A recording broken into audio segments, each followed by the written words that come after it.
What's up, it's the Coaster Craze, and today I'll be analyzing the new for 2020 Giga Coaster going to Kings Island, Orion, that was previously announced last night. So let's get right into this analysis. First, talking about the scenery and the theming. And I love how it's in the middle of the trees. It looks like it really just like going out into the woods. You're going to be high above the ground for most of it, so it's not like Mystic Timbers interacting with the trees and all. But it still looks like it's very secluded from the rest of the park, which is something I love about these Kings Island coasters like Diamondback and the Beast, which is really cool. And the theming, it's themed to like the star system, and they released this cool trailer which is playing right now.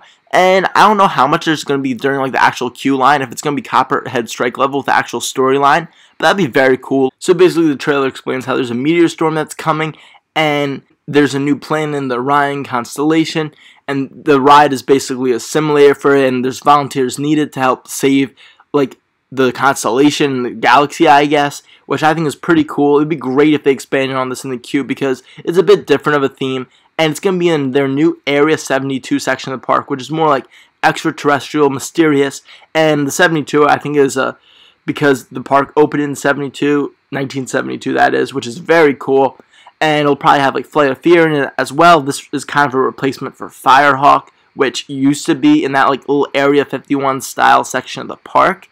And plus, I love the logo, Orion. That looks really cool. Overall, the theme and scenery look very nice. Moving on to talking about the stats, I really do love how it just stands out from the rest of the park. I think the height and the speed stats are very solid.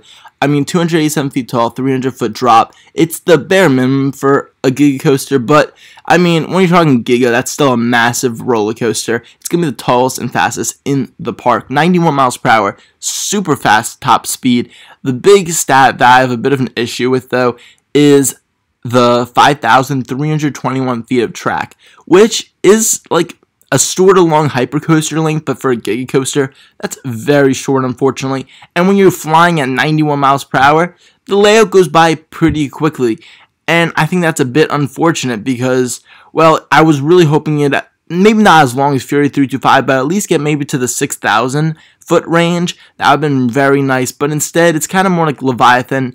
I think this coaster looks slightly better than Leviathan because it has some very solid elements, but nowhere near as good as Fury 325, which is a bit unfortunate. I can see lots of people thinking it's a bit of a letdown, but I think it's still a Giga coaster. In the grand scheme of things, in terms of Gigas though, I think that it is a little bit of a letdown, unfortunately. Going on to talk about Orion's restraints and smoothness, it's going to have the typical B&M clamshell restraints, which are personally my favorite type of restraint, very comfortable, and these B&M Gigas and Hypers are so smooth, so it'll be a very comfortable ride. And the capacity is also very nice, being 1,650 riders per hour, and B&Ms are very reliable, so I think that's good. They're getting a very good ride that's very reliable, high capacity when they're getting big crowds. Talking about the layout, this drop looks super steep even though no steepness is released. I think it's interesting. It's a hypercoaster height, but it has a 300 foot drop. This solid big wave turn looks like you could get some good sideways airtime. Most of these elements are very spread out. It doesn't look super intense. It's not I-305 or anything.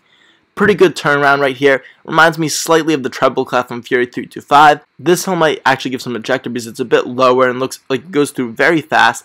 Then there's a more floater style hill going into a big like upward helix and then kind of goes downward. It looks like a very fun helix that actually might have some intensity, especially when you're flying really fast through it. And there's some more twists, and I feel like this layout just it doesn't have enough elements because even though if it was a hyper, yes, this would be a solid layout, but when you're going a lot faster than on hyper, you need more elements so it has a longer ride time. And I clocked the drops to brakes, and it's just under 50 seconds, which is very unfortunate in terms of the layout. I wish it was a bit longer, more substantial of a layout. If they're going to get a Giga, they should get a amazing Giga, like Fury 325 style. So to wrap up my thoughts, I think Orion will be the best coaster at Kings Island, which is saying a lot. They have an amazing coaster collection, but I feel like it's going to be a mid-tier Giga.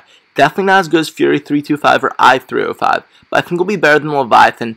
Not sure about better or worse than Steel Dragon 2000, and I think Millennium Force might still have the edge just due to sheer length.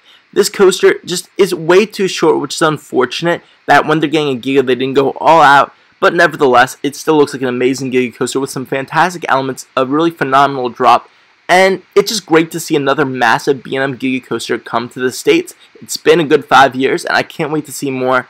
This is overall a very satisfying announcement. I'm really glad Kings Island is getting such a behemoth of a roller coaster. So thank you for watching my Orion analysis. Stay tuned for more coaster videos coming soon, including my Six Flags 2020 predictions. This is the Coaster Craze signing off. Goodbye.